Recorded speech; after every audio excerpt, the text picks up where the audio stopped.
A jak jsme si řekli, pane profesore, pan profesor Staněk se svojí přednáškou právě začne.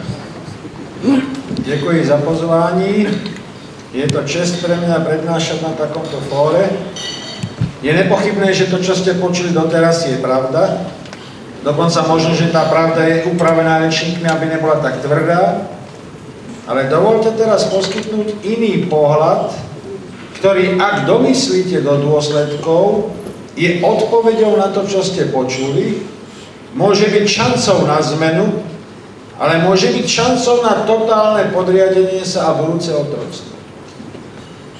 Revolúcia 4.0, nemecky povedané, Industrie 4.0, je prvýkrát technologický koncept, ktorý radikálne mení celú spoločnosť. Znamená nielen nasadenie robotov do výrobných systémov, ale znamená inú komunikáciu s budúcimi spotrebiteľmi, znamená individuálnu produkciu, prispôsobenú želaniu zákazníka, znamená zmenu subkontraktorského systému, toho, čo dneska vládne medzi Mladou Boleslavou a českými firmami, znamená úplnú zmenu fungovania spotreby spoločnosti a môže byť zásadným nástrojom na zmenu každého z nás. Problém je totiž v jednej zásadnej veci. Internet veci vyzerá krásne. Chladnička vám oznámi, že mlieko má prošlou lhútu. Vynikajúce. Kúrenie sa zapne na diaľku, keď prichádzate domov. Fantastické. V robote nebudete musieť robiť náročnú prácu, pretože vás vôbec nebude treba. Jeden z paradoxov robotických systémov je prepojenie internetu, informácií, umelej inteligencie, robotických sústav a poznania spádov človeka. Klasická ukážka. Doteraz existujúce montážne plošiny vo Volkswagene spotrebujú každá približne 1300 ľudí. Niečo podobné ako v Mladej Boleslavi. Najnovšia montážna, ktorá sa končí teraz, bude potrebovať 240 ľudí. Druhá. Existuje štúdia americkej MIT, ktorá konštatuje, že do roku 2030 40 až 60% dnešných pracovných miest zmizne bez náhrady. Žiadne reči o tom, že na jedno miesto v novom IT sektore sa vytvoria 3 miesta v iných sektoroch. Znamená to, že použitie umelej inteligencie povedie k absolútnej poklesu práce vo všetkých oblastiach. A znamená to, že prevažná väčšina dnes pracujúcich ľudí nebude potrebná. Ak sme tu počuli úvahu o novej lavici, znamená to, že tá robotická trieda vlastne nebude, lebo ju nepotrebujete. Zostáva diskusia o tom, že ak spoločnosť má byť založená na spotrebe, tak ak nepracujú a nemajú príjem, čo s nimi? Preto sa dnes otvára diskusia o stratégii nepodmieneného príjmu. To znamená, každý by dostal určitý finančný obolus bez ohľadu na to, či pracuje alebo nepracuje. Poviete si, to není možné, tí financie nestačia. Jeden drobný prepočet vám ukáže, že stačí 30% zo sumy finančných tokov, ktoré súvisia s korupciou, transfer pricing, šedou ekonomikou, čiernou ekonomikou a tak ďalej. A každý občan Európskej únie môže mesačne dostať 700 €. Je to šialené, ale je to možné. A ešte 70% necháme zlodejom kradnúť ďalej. Vzniká ale druhá otázka, dostanete 700 €, ale čo bude náplňou vášho života? Nemá byť náplňou ľudského života práca, tvorivá činnosť, vytváranie hodnot, práca samého na sebe?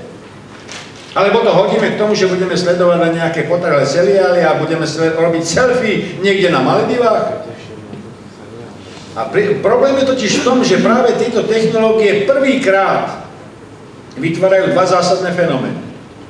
Vládnúca elita nepotrebuje robotnícku triedu k tomu, aby zabezpečila svoje služby a tovary.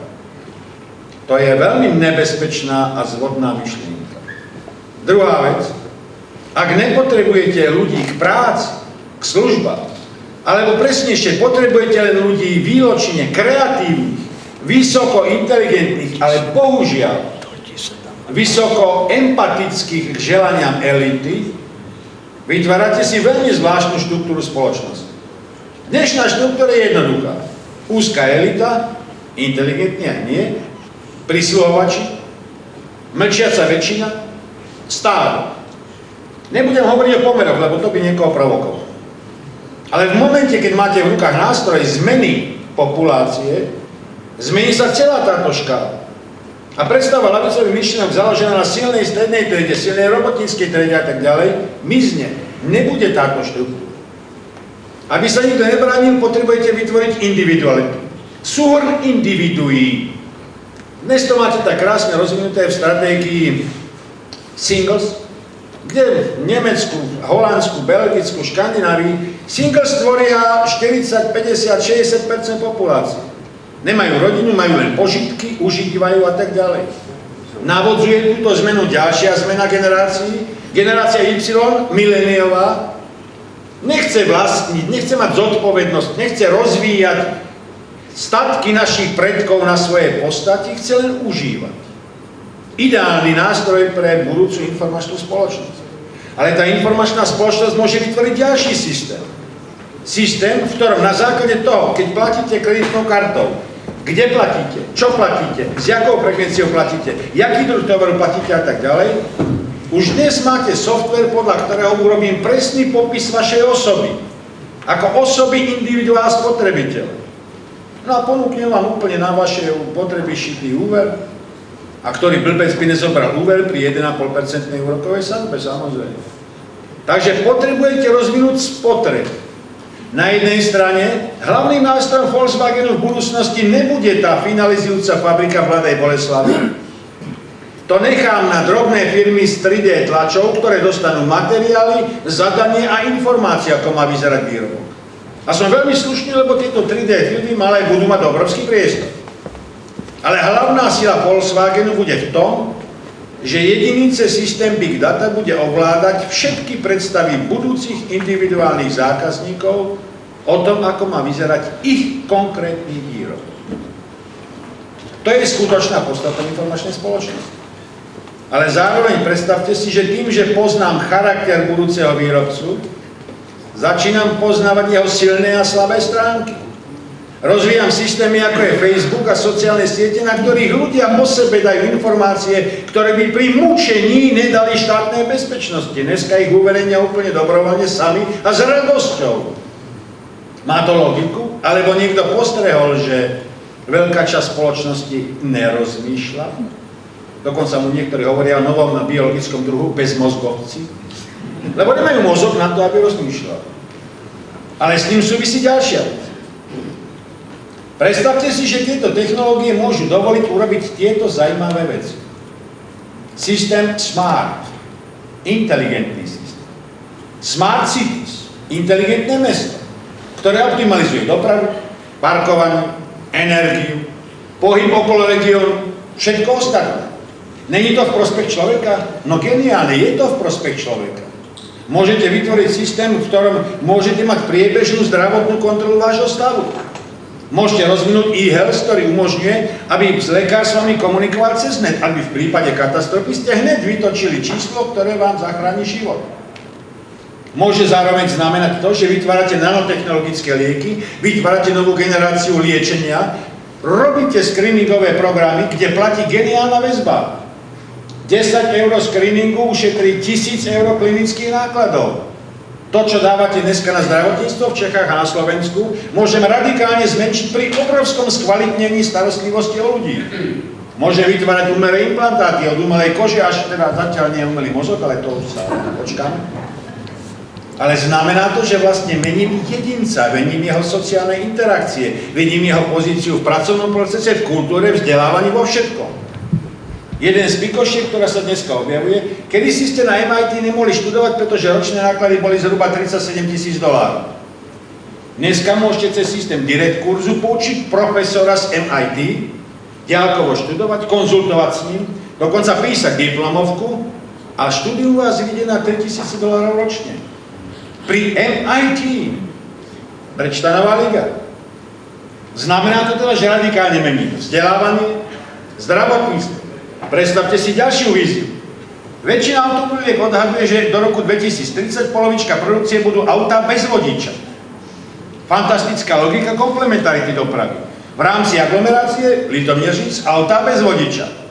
Väčšia vzdialenosť, rýchlostné železnice pri rýchlosti 400 km za hodinu. Spohodlí ma za všetkým. Veľké vzdialenosti, letecké linky s robotickými pilotmi. Je to možné. A je to fantasticky zaujímavý obraz budúcnosti. Ale zároveň nezabúdajte, že tieto technológie umožňujú iné veci. Absolútnu kontrolu každého človeka. Dneska máte technológie, ktoré dovolujú systém podpravého vnímania. Bývalý turecký predseda vlády Davutoglu priznal, že posledné voľby vyhrala prezidentská strana Erdogana tým, že použila podprahové vnímanie. Ovplyvní voličov a voliči budú čiste náhodou voliť žiadnucu politickú stranu. Viete si to predstaviť? Žiadna diskusia o lavici, pravici a tak ďalej. Vyberiem si vhodnú elitu, vytvorím virtuálnu stranu, tú stranu navrhnem cez podporové vnímanie a voliči s radosťou a empatickým nadšením zvolia. Technológia. Samozrejme, tam sa potvrdí ten známy výraz, že slovo voľby vzniklo od slova vôľby zvoliť. Ale toto všetko nie sú záležitosti budúcnosti. Nemyslíte, že hovorím o veciach, ktoré prídu v roku 2050, 2070. Jeden z hlavných problémov v súčasnosti je to, že napríklad nemecké industriálne zväzy odhadujú, že do roku 2020 zanikne 2,5 milióna pracovných miest v Nemecku. O implikáciách utečencom, na čo ich prijímate, keď nebudete mať prácu pre vlastných. Nehovoriac vzdelaných, rovnakej kultúrnej úrovne a rovnakého, nazvime to, náboženského pozadia. Druhá vec je, že mnohé profesie, ktoré sme dnes považovali za vysoko intelektuálne, ktoré sú nenahraditeľné umelou inteligenciou, sme schopní do 5 rokov nahradiť umelou inteligenciou. Samozrejme vzniká ďalšia zaujímavá úvaha. Umelá inteligencia riadi energetiku, dopravu, riadi zdravotníctvo, riadi fungovanie, osídlenia a tak ďalej. Čo keby sa vzbúrila, hneď si spomeniete Terminátora, Schwarzeneggera a tak ďalej a už to ide. Ale predstavte si inú logiku úvahy. Vytvoríte umelú inteligenciu, ktorá sa stará o vaše osídlenie a vašu energetiku. Umelá inteligencia je naladená na to, aby skvalitnila váš život. Umelá inteligencia pristúpi ku kontrole spoločnosti, ktorú má riadiť a zistí, či spoločnosť má alebo nemá logiku. A teraz tá umelá inteligencia ku svojej hrôze, lebo už sme jej nadelili aj city, zistí, že tá spoločnosť je úplne alogická. Nefunguje na žiadnych logických princípoch. Ľudia sa chaoticky presúvajú z jedného miesta na druhé, hoci keby bývali tam, kde pracujú, to majú jednoduchšie, nemajú zápchy a tak ďalej. Ľudia vymysleli auta a sú úplne vzrušení, že sú v 10-kilometrovej kolóne. No čo to je? To je asi masochizmus, alebo čo, má to logiku, alebo nemá? Ľudia plýtvajú súrovinami, ale zároveň vykrikujú, že musia obmedziť spotrebu, lebo súrovín je málo. Ľudská spoločnosť je založená na nekonečnom raste, ako keby planéta bola nekonečne veľká. A tá umelá inteligencia urobí jediné, začne prispôsobovať spoločnosť, aby sa stala logickou. No ale potom sa ľudia vzbúria, lebo ich nelogická činnosť sa dostane do konfliktu s tým, čo by mohlo fungovať v logike spoločnosti. No a práve preto, že tento technologický zlom zasahuje všetky oblasti. Samozrejme, nebavíme sa o tom, že vhodným upravovaním vašej DNA, po skene vašej DNA, čo bude základom e-healthu, začnem odstraňovať nevhodné gény, napríklad kreativitu myslenia, hľadanie alternatívnych riešení, nespokojnosť so súčasným stavom a podobne. Až veľmi rýchle vďaka úspechom genetických technológií vytvorím človeka, ktorý nemá nevhodné myšlienky. Čiže otázka čipovania ľudí, viete, to je trošku taká obrazná vec, ale samozrejme môžete pristúpiť aj s tým, že každému operujem z vás čip a prídete do pokladne, neplatíte kartou ani ničím, priložím dlaň, to vynikajúce. Priložím druhú dlaň v druhom obchode a drb ho elektrický úder, lebo som prečerpal kredit. Aj to je možné, aby to vzniklo ako výsledok takejto technologickej revolúcie. Ale čo je zaujímavé, napríklad u tej dopravy. Položíte si otázku, k čomu človek potrebuje auto. K tomu, aby sa premiestnil z bodu A do bodu B, podľa možnosti bezpečne, rýchle a tak ďalej.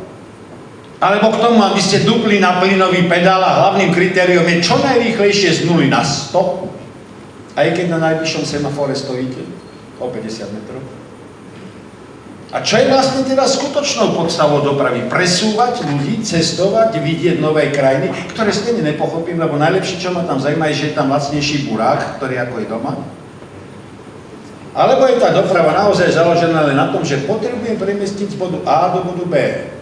Nezaujíma ma ako, nezaujíma ma dokonca ani nákladové, ale zaujíma ma to jedinou vecou, aby to bolo bezpečné.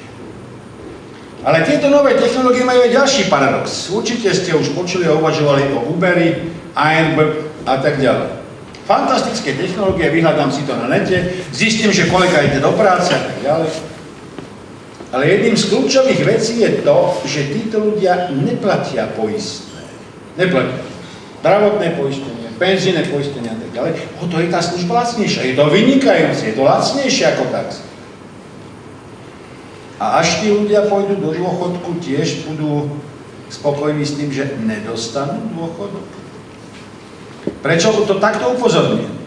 Existuje fantastická štúdia, ktorá sleduje vplyv nových technológií na novovytvorené pracovné miesta za posledných 8 rokov. Vo vyspelých krajinách. Nehovorím o Rwande, Burundi, kde stačí detský vojak, je to vybavené. Ten vás odpicne a je zadarmo. 45% všetkých miest sú miesta part-time, teda miesta so skráteným úväzkom. Kreatívne pracovné formy, ako je kontrakt s nulovou hodinovou výmerou, ktorý vám negarantuje žiadnu pracovnú dobu, nič. A vy ste 24 hodín denne na telefóne, pretože keď vás firma zavolá o 2 noci, musíte nakúsať. To prosím, není Dickensov 19. storočie kapitalizmus. Kreatívne formy, kde vám spravím tak náročnú pracovnú normu, že vy ju nikdy nesplníte v riadnom pracovnom čase a urobíte to zadarmo po pracovnej dobe, je tiež čistou náhodou určitý výtvor. Dokonca poviem otvorene, že som rád Brexitu, pretože anglický návrh na systém kontraktov s nulovou hodinovou výmerou, v ktorom pracujú 3 milióny Angličanov, oni navrhovali do európskej legislatívy. No, Brexitom je to samozrejme, ak si vyriešené prirodzeným spôsobom cez prirodzenie. Ale to znamená ďalšiu zásadnú vec. Tá technológia povedie k tomu, že tradičné systémy penzijného, zdravotného, nezamestnaneckého poistenia strácajú na zmysle. Odbory budú bojovať za jedinú vec, aby zostalo akékoľvek pracovné miesto. Nie bohaté, platené, intelektuálne, akékoľvek. Rozbitím spoločnosti na individuá, ktoré budú komunikovať cez net. Zoberte si našich mladých, sedia v kaviarni naproti sebe a nekomunikujú od vis-a-vis, ale vyťukajú aj cez smartfón, lebo nemôžem sa pozrieť do očí. To znamená, že spoločnosť rozbijete na individuá. Pridajte k tomu to, čo hovorila kolegyňa Švihlíková alebo ďalší rečníci o strate národnej identity. Čiže človek bez identity, bez histórie, bez pozadia, bez všetkého, je ideálny produkt pre budúcu spoločnosť. A práve preto hovoríme dnes, že druhou stránkou Industrie 4.0, Big Data, cloudových systémov, IT technológií a umelej inteligencie je získanie absolútnej kontroly nad obyvateľstvom, nad každým individuom, ktoré je členom spoločnosti. Ale takáto spoločnosť sa vám nemusí vôbec páčiť. Počuli sme úvahu o vojne. Vy ju nebudete potrebovať. Vy urobíte jedno. To, čo sa hovorí v angličtine mind control. Kontrola vašej mysle. To znamená, na čo by som ja ovládal doby a územie, keď zmeníme myslenie ľudí na území, ktoré potrebujú. To není, prosím, science fiction. To už sa odskúšalo. V Iraku, Sýrii, Afganistane, Libanon. To znamená, zmením nielen podporovým systémom myslenie, ciele a fungovanie každého člena spoločnosti. Čo z toho vyplynie? Že vlastne ja budem mať kontrolovanú spoločnosť. Ďalšia otázka. Vzbúra, o ktorej ste hovorili. Malá otázka. Čo stačí, aby som vás mal všetkých ein für in der Hand? Zablokujem vaše účty v banke. Kam vám chodí dôchodok? Na váš účet. Kam vám chodí plat? Na váš účet. Ak zablokujem banku, urobím to, čo urobili v Grécku, kde dovolili maximálny výber 50 €, mám spoločnosť úplne pod kontrolou. Druhá skutočnosť. Naozaj ste stále v ekonomike, ktorá sa riadi ekonomickými princípami. Európska centrálna banka každý mesiac chrlí 85 miliard virtuálnych eur. Ďalších 30 miliard chúri na nakrpenie podnikových dlhopisov. Inflácia je nula. Prestali platiť ekonomické zákony, ktoré sa vyučujú na univerzitách. Sme v inej ekonomike. Alebo sme sa dostali do stavu, v ktorom peniaze sú len virtuálnym obrazom niečoho, čo neexistuje. Myslíte si, že je náhoda, že vzniká zajímavý svet, v ktorom reálne zážitky budú vyhradené pre 5-7% bohatej populácie?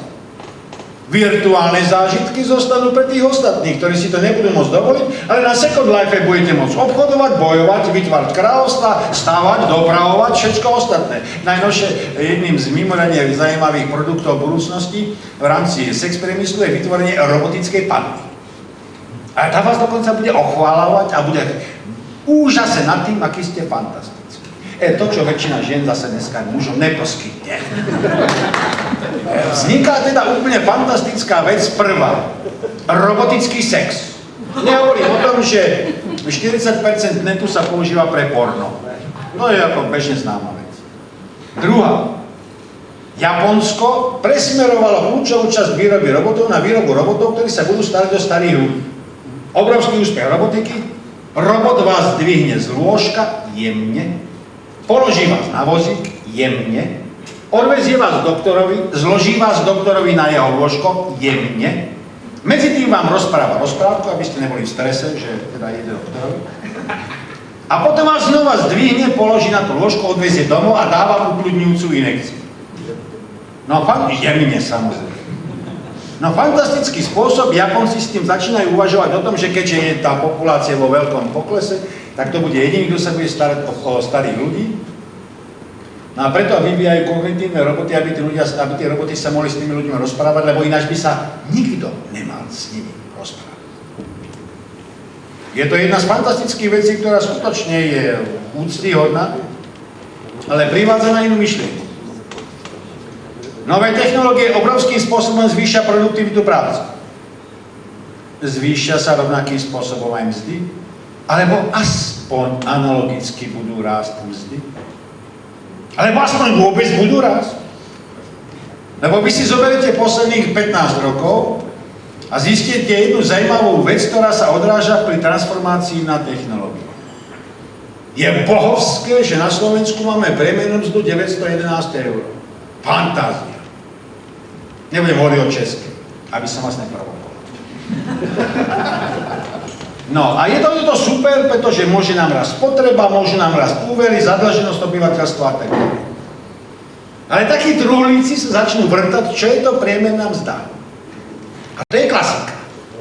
Ja zjem kurča, vy neziete nič, v priemere sme štatisticky zjedli polovičku kurčaťa, ten Plzeň dobre bodne, je to fantázia.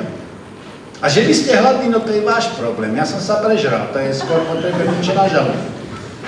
Takže keď rozložíte tých 911 € priemerné mzdy, tak zistíte následovne. 78% ľudí má nižšiu mzdu, ako je priemerná. 36% ľudí má mzdu na úrovni 400 €. Ďalších 30% má mzdu na úrovni 500 €. A máte aj manažerov, ktorých mesačná mzda je 20 000 €. Priemerný dôchodok. Čo sa nám sťažujú dôchodci? Poprvé, každý slušný dôchodca zomre po vzniku nároku na dôchodok a nedevastuje verejné financie. To je prvá podmienka. A druhá, však nám dôchodok rastie. Asi jediná vec u tých starších, čo rastie. Ale čo z toho vyplýva? Zase je tam obrovská masa ľudí, ktorých dôchodok je na minime. Ale teraz si predstavte Nemecko, ktoré chce zrušiť tých 2,5 milióna pracovných miest, ale zároveň to isté Nemecko postaví pani kancelárku Merkelovú pre túto otázku. Vďaka technológiám a iným veciam stojíme pred dilemou. Buď znížime platy väčšine pracovníkov a zachováme odvody, alebo znížime odvody a zachováme mzdy. Určite neuhádnete, ktorú alternatívu zvolili návrh Nemecké priemyselné zväzy.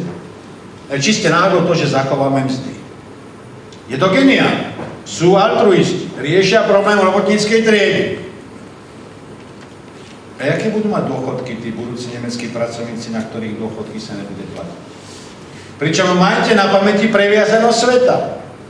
48% vnútro nemeckej spotreby tvorí spotreba ľudí nad 65 rokov. Bohatí dôchodcovia. Našťastie to váš problém není, lebo bohatých dôchodcov v Čechách nemáme ani na Slovensku. V tom vidíte ten evolučný posun, že sme ich predstihli. Lebo oni tých chudobných dôchodcov budú mať v budúcnosti a my už máme dnes. Čož je fantastická futurologická úvaha. Druhá vec. Všetci vedia, že starnutie populácie je spôsobené tým, že je nás veľa. A už sa hovorí o 9 miliardách, 11 miliardách a tak ďalej. Drobná poznámka. To starnutie populácie znamená jedno. Pribúda nás nie preto, že je veľa detí, ale pretože vďaka medicíne prevažná väčšina ľudí, ktorí by zomreli, prežije. To je tá známa úvaha OSN. Každá dekádu sa predĺží priemerný vek o 2,7 roka, ale z toho zdravý vek je iba 1,1 roka. Ale aj pobyt v nemocnici vo vegetatívnom stave je ešte z hľadiska štatistiky prežiť. Ale to potom znamená ďalší problém. Ak starneme, je naozaj pravda, že budeme potrebovať strašne veľa v rámci zdravotníctva, špecifických činností, odkladišťa radioaktívneho odpadu, myslím ľudí chorých na Alzheimera a podobne. Ale zase máte pred sebou inú štatistiku. Vďaka medicíne, genoliečbe, nanotechnologickým liekom, ľudia si zachovávajú intelektuálne spôsobilosti do 71 a 74 rokov veku a zdravotné problémy sa vážnejšie objavia po 75 rokov. A tí ľudia, pokiaľ majú zmysluplný život, zmysluplnú činnosť a naozaj sú užitoční pre spoločnosť, nechorejú. Ale v momente, keď im poviete, tak akurát krm holuby a čakajú na spolek přátel žehu, oni prídu, tak v takom prípade začnú zdravotné problémy. No a teraz si predstavte, že toto všetko dovolí medicína vyriešiť, že sa vrátime k téze, že ľudský organizmus je programovaný na 120-140 rokov, že zomretie skôr je poruchou prirodzeného systému, ale čo budete robiť, keď nechcú ani tých mladých? Prvý varovný signál, ktorý znamená, čo bude robiť industriálna revolúcia, už máte teraz. Je to tá obrovská nezamestnanosť mladých v Európskej únii. 50% v Španielsku. V Nemecku dokonca 18% nezamestnanosť mladých. Pretože ich nepotrebujete. Vy ako firma potrebujete skôr človeka, ktorý má skúsenosti, ktorý rieši netradičným spôsobom a ktorý už je v zabehanom systéme. Druhá vec je, že takáto zmena štruktúry spotreby práce v spoločnosti bude znamenať, že spoločnosť nemôže byť založená na trvalom raste spotreby a trvalom tzv. Ekonomickom raste. Viete, že vaši kolegovia konečne vymysleli jednu geniálnu vec, HDP, hlavný ekonomický produkt, a myslím si, že so všetkou úctou českým kolegom možno povedať, že názov "Hle ďalší podvod" je absolútne dokonalým vyjadrením obsahu. Nehovoriac o tom, že HDP dnešnej ekonomiky má chybovosť 10 až 40% vzhľadom na to, že vôbec nepoznáme finančné transfery transnacionálnych firiem. Ostatne, keď sa vrátim k Európskej únie a europoslancom, iste viete, že Európska únia už bola tak nasraná, že prijala smernicu proti transfer pricing, ktorou prelievajú transnacionálne firmy práve tie kapitálové zdroje do zahraničia. Dala to ako komunitárnu smernicu a národné parlamenty by to mali inkorporovať do svojej legislatívy. No problém inkorporovania a môže byť tak, ako prepáčte, aj ten problém obcovania. Môže byť taký aj onaký. Znamená to ale jednu vec. Tá technologická revolúcia bude meniť život každého z nás. Nehovorím o tom, že dneska už máte technológiu, ktorá váš digitálny obraz vkóduje do bezpečnostnej kamery v banke a dokáže, že nesedíte tu, v Litomnežiciach, ale práve vykrádate banku. Ostatne, na čo by ste ho vykrádali, keď tam aj tak nič nejde? To je druhá strana. Zároveň systémy Big Data dovolujú naozaj absolútne sústreďovanie všetkých prierezových informácií o každom z nás. Minule som pozeral materiál o bezpečnostnej situácii v Českej republike. 268 000 kamier, ktoré vás sledujú bez akéhokoľvek vášho súhlasu, bez súdneho rozhodnutia, čohokoľvek. Pravda, tvrdí sa, že záznam je potom zmazávaný. Teda tvrdí sa všeličo. Čítanie toho, že Gréci majú prebytkový rozpočet. Ale to závisí len na úhle pohľadu. Na Slovensku je to menej, je to asi 78 000 kamier. No sme menší a mierne posunutejší. Ale čo z toho vyplýva?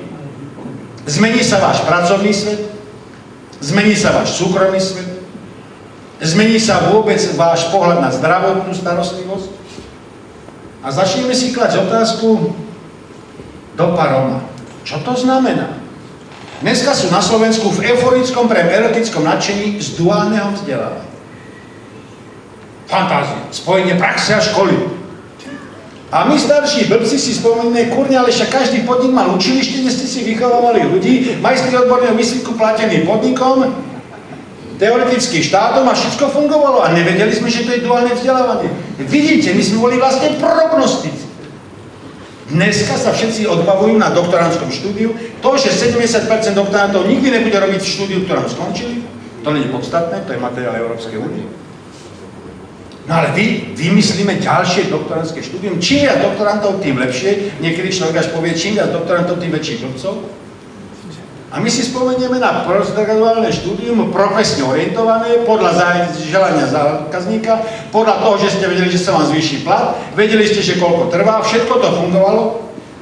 A my to dneska nahradíme doktorantským štúdium, kde ľudovo povedané, tí, ktorí papagajú ekonomickú teóriu, dajú tému, ktorá potvrdí správnosť ekonomickej teórie, doktorant ju urobí, všetci prikyvujú, komisia je veľmi rozvážna a múdra a chcú jediné po vás.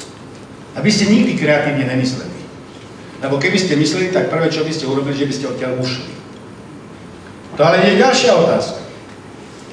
K čomu vlastne má smerovať vzdelávanie? Je odrazom toho, čo má byť vlastne ako kreativita, inteligencia, schopnosť práce s informáciami, schopnosť vytvárať architektúru súvislosti, vsadiť informácie do architektúry a chápať tú architektúru. Tak funguje naše školstvo. Nepoznám české, ale za slovenské môžem s plnou vážnosťou miesto pristať, že vyhlásiť, že nie. No pravda, už teraz budeme mať asi 7. reformu od roku 90, ale zakrieme neschopnosť zmeniť obsah štúdia reformami. Myslím si, že tá analogia bude pravdepodobne vzhľadom na bratskosť národov analogická. A my sa potom divíme, že vychovávame ľudí, ktorí nepotrebujú myslieť, chápať, potrebujú glejiť. Je pravda, že majú z toho veľkú radosť náhrobníci, pretože ten nadpis na náhrobku je väčší a spotrebujete viac zlatého písma. Ale to je tak asi všetko. No a teraz si predstavte, kto prežije v tom budúcom svete. Človek, ktorý je kreatívny, človek, ktorý je schopný vytvárať architektúru súvislosti, ktorý ukáže, že väčšina vedných disciplín sa dostala na prelomový bod, v ktorom stále poznatky prestávajú platiť, je potreba novej paradigmy, nového uchopenia reality, v ktorej sa pohybujeme a novej vízie budúcej spoločnosti. Spoločnosti, ktorá má vysť predsa v ústrety človeku. Ekonomia predsa není beda na to, aby vymyslela HDP, ale ekonomia má urobiť jediné. Vytvoriť ekonomický systém, v ktorom každý občan spoločnosti má kvalitný a dobrý život. A nie HDP. Ale vy toto všetko máte urobiť v situácii, v ktorej ste vytvorili systém, ktorý popiera inteligenciu, popiera kreativitu, schopnosť pochopenia. Viete, že dneska sa hovorí o digitálnej demencii, pretože deti není sú schopné pochopiť zmysel textu, ktorý čítajú. Preto sa skláňam v úcte pred návrhom tej novej školy. Ale to potom znamená ďalšiu vec. Kto zmení tento systém? Zmení ho elita, ktorá je u moci, ktorej systém vyhovuje a ktorá dokonca už uvažuje v rozmere miliard obetí v budúcich konfliktoch, pretože tých ľudí nebude potrebovať. Alebo každý z nás na svojom mieste, na svojej podstate musí urobiť to, aby nás vlastné deti neprekliali. A zároveň musíme urobiť ďalšiu vec. musíme úplne otvorene, a áno, bola tu otázka zodpovednosti. Ale ja poviem ešte druhú vec, ktorá by mala predchádzať zodpovednosti. A to je povinnosť ľavice, lebo pravica to nikdy neurobí, povedať pravdu o stave spoločnosti.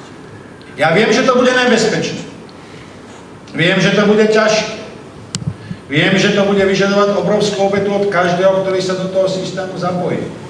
Ale ak nepriznáme pravdu o tom, kde sme, nikdy nepríjmeme nástroje na to, aby sme sa zmenili my sami, aby sme zmenili spoločnosť, v ktorej fungujeme. A teraz si predstavte paradox univerza. Ja osobne hovorím, že tie javy fungujú vo krásnej logike. Dneska sa zabávam nad tým, pretože univerzum zasiahol na Slovensko, urobilo dve veci. Pán Lipšic a pán Matovič. Čistý dôkaz existencie univerza. No a teraz si predstavte takúto zásadnú otázku. Nemali by sme byť schopní zamyslieť sa každý sám nad sebou, čím majú moc nad nami. A to by mala byť druhá ideálna. Moc majú nad nami iba vtedy, keď nás spravia individuá bažiace po nezmyselnej spotrebe. Pamätáte na to, ako porazili Angličania British Petroleum, keď chceli potopiť ropnú plošinu v Baltickom mori? Jednoducho. Nespotrebou. Ničím iným. Ako náhle máte nespotrebu, odmiete spotrebovať veci, ktoré nepotrebujete, ktoré stejne vyhodíte, ale na ich zaplatenie musíte mať druhý úväzok, tretí úväzok, dostanete sa do kolotoča dlhov. Je koniec. A tu sme u ďalšej zaujímavej veci. Aby ste si kúpili nový iPod, tak stojíte v rade 2 dní, ako blbec, a zoberete si pôžičku. Ale teraz si zoberete analýzu roku 2008 až 2016, analýzu zadlženosti na planéte a zistíte tieto zaujímavé skutočnosti. Zadlženosť sa zvýšila v čase úspešného boja proti kríze o 59 biliónov dolárov. Súčasná zadlženosť je 219 biliónov dolárov. Zvýšila sa zadlženosť obyvateľstva extrémne, zvýšila sa zadlženosť firiem významne, zvýšila sa zadlženosť štátov, a jediný, u koho klesla zadlženosť, sú banky. No pretože dlhý bank prevzali štát. Hovorili sme tu teraz o talianských bankách. Na ne by som si zaspieval akorát Rontader. Ale mňa by desila iná vec. Čo takto Deutsche Bank, u ktorej screening Európskej centrálnej banky zistil, že objem toxických úverov vyplývajúcich z derivátov je 55 biliónov eur. Dobre počujete. Pričom európsky produkt ročne je 21 biliónov. Celé euro. Viete si predstaviť, aký gigantický objem moci je vo finančnom sektore? Viete si predstaviť, že táto moc je len virtuálna? To nie sú reálne kapitálové hodnoty. To je virtuálna vec.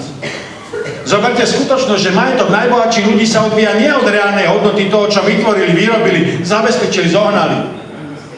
Akcie, ktoré vlastnia, raz idú hore, raz idú dole, stačí rozhodnutia ratingovej agentúry a váš majetok sa svrhne o polovičku. Je to teda virtuálny svet. A v takomto prípade môžete konštatovať jedno. Lídrom v inováciách informačného sektora je bankový sektor, ktorý vytvára virtuálne inovácie IT sektora, ale ktoré neznamenajú nič iného, iba ondulovanie horúceho zeme.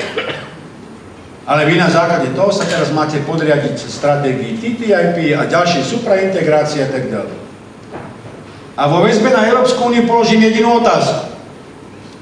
Posledných 25 rokov viedlo k zmenšeniu rozdielov v Európskej únii alebo prehlbeniu rozdielov v Európskej únii. A k prehlbeniu nemôžete tie problémy riešiť ďalšou úžšou integráciou. Je to nonsens, tie problémy sa majú riešiť tam, kde vznikli. Nemáme posúvať problémy vyššie, ak sme ich nevyriešili my sami doma, a vďaka technológiám máme presný obraz týchto chýb.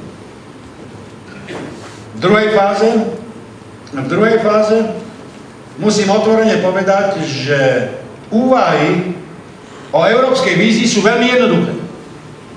Víziu, ktorú predniesol premiér Fico na samite, ak ste sledovali obrázky politikov, hlavným znakom bola rozpačitosť. Prečo boli rozpačití? Pretože prišli na bratislavský samit a všetci chceli hovoriť o dvoch veciach. Migranti a Brexit. Brexit trvá, vážený, 2 roky podľa smerníc a legislatívy Lisabonskej zmluvy. To je dvojročný proces. Ešte neiniciovali článok 50 vôbec. Druhá vec je, migranti, vieme, ako ich chcú riešiť. Ale hlavný problém je v tom, že on im predostal inú víziu. Víziu založenú na niektorých bodoch. Prvý. Ako vrátiť dôveru občanov v integračný proces, v zmysluplnosť integračného procesu. Druhú. Ako obnoviť národnú hrdosť a vrátiť pocit toho, že sme združením štátov, nie virtuálny Európa. Tretí. Existujú projekty, ktoré by sa dotkli každého občana, každej firmy a každej európskej krajiny a priniesli by pozitívny efekt v dostatočnej horizonte? Dokonca takýto projekt schválila Európska únia pod názvom Energetická stratégia Európskej únie, ktorý znamená zateplenie 18 biliónov budov v Európskej únii v budúcich 10 rokoch, vytvorenie 3 milióny pracovných miest, zníženie energetickej spotreby, ušetrenie výdavkov obyvateľstva na energie, získanie možnosti ďalšej dodatkovej spotreby, obrovský biznis pre stopy v procese zateplovania. Máte krásny proces. Druhá vec. Musíte jasne odpovedať Európanom, že po odchode Veľkej Británie z Európskej únie vypadne z ročného rozpočtu EÚ 17 miliárd eur. Čistý plat. Po druhé, súčasný fiškálny rámec má deficit 100 miliárd, preto trvalo tak dlho schválenie európskeho rozpočtu. Ak k tomu pridáte 17 miliárd každého rozdielu, znamená to jediné. Musíte prehodnotiť európsku rozpočtovú stratégiu, a pretože pri konštrukcii rozpočtu sa jasne ukázalo, že žiadna krajina nechce platiť viac do Európskej únie ako 1% z HDP, máte jediný únikový kanál. Prehodnotenie eurofondov, zastavenie tej plnej chladničky, o ktorej sa hovorí, že teda tam prídete a berete eurofondy, a zmeníte podmienky čerpania. Kofinancovanie, návratnosť istiny, čas. To vie veľmi dobre Európska únia. Aj ministri financií na ECOFIN. Tretia, musíme jasne povedať, že infraštruktúrne projekty Európskej únie by mohli skvalitniť život ľudí, ako je systém koncentrácie aut bez vodiča v aglomeráciách, paneurópskej sústave rýchlostných železníc s plným komfortom a povedať si otvorene, že akú logiku má súbežné budovanie leteckej dopravy, rýchlostných železníc a diaľnic s miliónmi aut, ktoré vyrobíte, ak vážne mienite Parížský protokol. No a tu ste u poslednej veci. Integrácia je tu predsa preto, aby pomohla občanom. Všetko to, čo túto pomoc ohrozuje, včítanie TTIP a supraintegrácie, musí byť zastavené. Buď je Európa sama globálnym hráčom, alebo je poskokom. Ekonomickým obrom, politickým trpaslíkom. Ak však chce byť vlastným hráčom, tak potom príde aj vec, ktorá sa vám nemusí páčiť.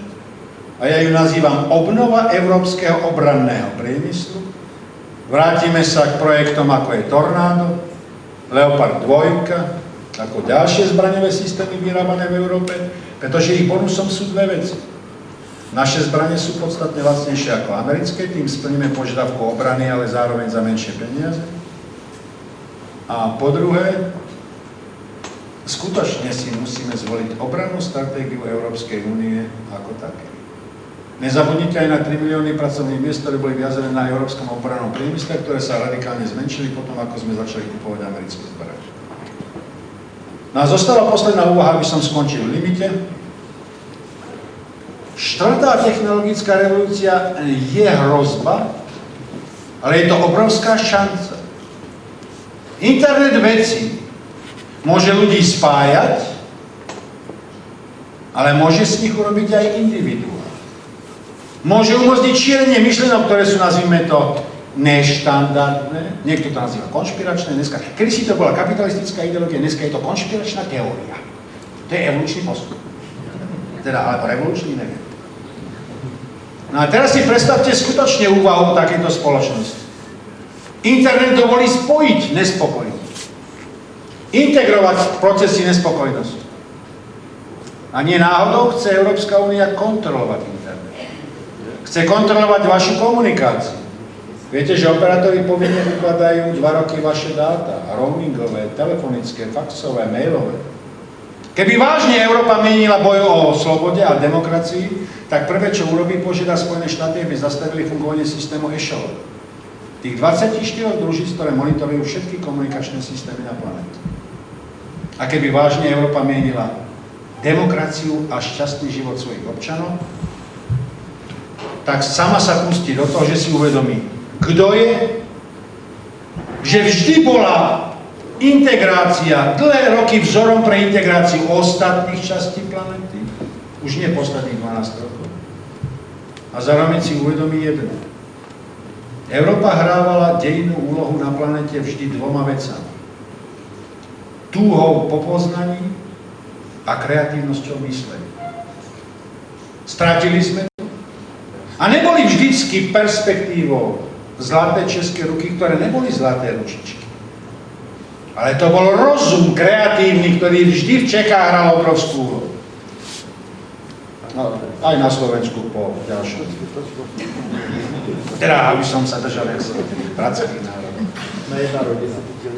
A práve preto hovorím jednu zásadnú vetu naposled. Skúsme sa zamyslieť každý sám nad sebou. Skúste si predstaviť, koľko skutočne peňazí potrebujete na radostný a šťastný život. Koľko vecí máte zbytočných. A skúste sa zamyslieť nad tým, či vedieme naše vlastné deti k tomu, aby rozmýšľali, chápali informáciu a vedeli ju schopní použiť. Moja drobná radosť je v tom, že som dokončil teóriu univerza, ktorá je založená na integrácii atomárnej štruktúry, vlnenia, vibrácií, informácií, energie a času. A zistíte, že informácia v energetickom vyjadrení je základom univerza. A našou úlohou je jediné, my postarší ešte vzhľadom na to, že už nemáme ide radosti, nám zostáva aspoň radosť myslenia. Stredná generácia má povinnosť vychovávať deti k mysleniu. A deti by sme mali priviesť tomu, aby neťukali do toho nemožného smartfónu s dotykovou alebo bez, ale aby sa znova vrátili k radosti života a radosti hraní. Ďakujem za pozornosť.